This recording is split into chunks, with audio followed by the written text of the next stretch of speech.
over 4 million CCTV cameras. That is around one camera for every 14 citizens. Their purpose is not to solve crime, as it takes 1,000 CCTV cameras to solve just one crime. It is to create a tattletale society in which everyone is under constant surveillance by the state and those around them. The company Internet Eyes is now paying people to log onto the internet and watch CCTV cameras in real time as they turn in criminals for cash. Families deemed by the state to be unfit in England have now been put under 24-hour CCTV supervision in their homes. This program has plans for 20,000 families in England, which is to double in the next 2 years. Your every move in both your home and the outside world is under constant surveillance by a criminal elite who operate above the law. As we are constantly under the microscope, their activities remain in the shadows. Obama extended diplomatic immunity to Interpol with Executive Order 12,425, further empowering criminal behavior within our own government. In the Middle East, endless wars will continue. Under the Obama administration, we have sent tens of thousands of more troops into Afghanistan. All while the same network exposed in the Iran-Contra affair discussed earlier controls the opium trade. It was revealed in October of 2009 that the CIA had been funding puppet Afghani leader Hamid Karzai's warlord brother for the last 8 years. He is the lead opium dealer in the region. It seems the same cartel that was dealing drugs in the 80s and 90s never stopped. After all, how else could the government fund black operation programs across the board? The Karzai regime has whole sections of it which are drug-supported, and we can't touch it. We turned Afghanistan into the major supplier of heroin for the world. It happened under CIA supervision. This continues while many of the Taliban are literally on U.S. payrolls. Is there a possibility that we have Taliban employees? The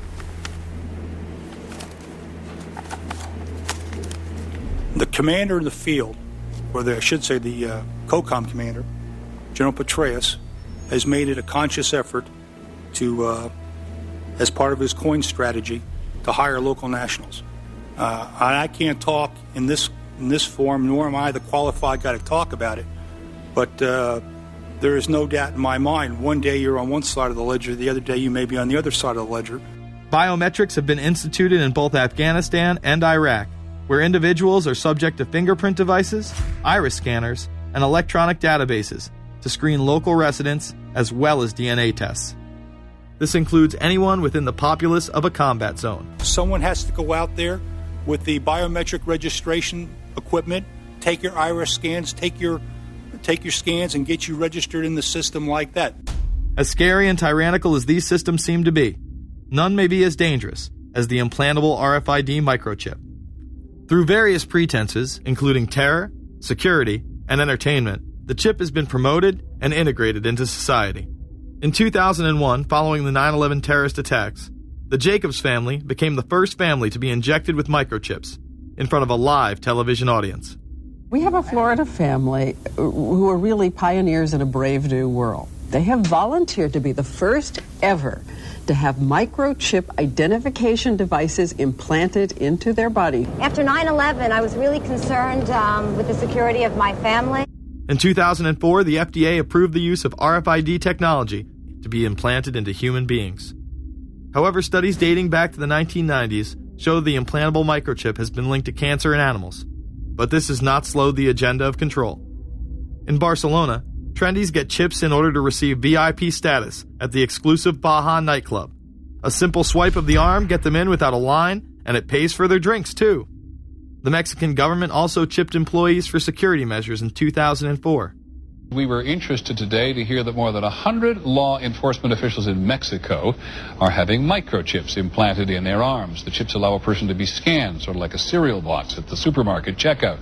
Mexico's Attorney General and 160 of his deputies have had microchips implanted in their arms. It is to provide access, said the Attorney General, to the right people in exclusive areas. Today, aside from being promoted as a device that can save your life by storing all of your medical information in it, it is being promoted as the next generation tool for video gaming. Sega developer Yu Suzuki plans on developing gaming technology using implantable RFIDs. He states, people that have some sort of chips in their bodies, to be able to keep track of vital signs. So it doesn't have to be a scary thing, but you could put a sensor here. You know, a bit like the Matrix, as he points to his arm. It's not really something only in the future. Some people already have them, chips in their bodies. Suzuki is correct. It has never been easier to order a microchip online and implant it under your skin. Microchips implanted in your hand, arm, or shoulder is just the beginning. Some have already taken implantable brain chips that may enable the blind to see again, the deaf to hear, and much, much more, including the ability to download information directly into the brain and instantly communicate with anyone in the world, creating a worldwide mind. It's very interesting that the way that the New World Order is going is moving towards a system that is identical to that, whether it's going to be an implantable microchip, an RFID, a thumb scan, whether it's going to be some sort of a tattoo. Imagine a planet where every human being is required to be chipped at birth. This would be the final tool implemented in a command and control world government system in which the elite rule the masses with total control of their lives. This is, of course, a terrible predicament for those of us who are convinced that this system is slowly but surely destroying this country and has to be changed.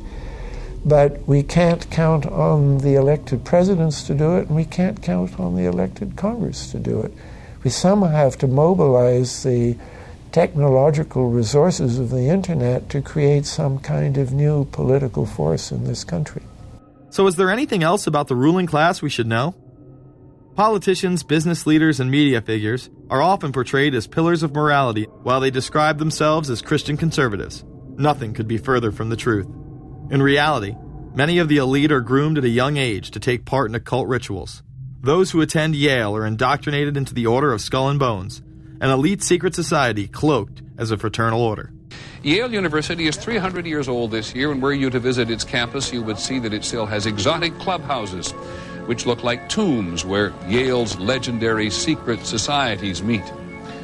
Their prestige and importance have largely evaporated, but the rituals are still a secret. And so when we heard that some enterprising characters had managed to spy on the famous Skull and Bones Society, we couldn't resist.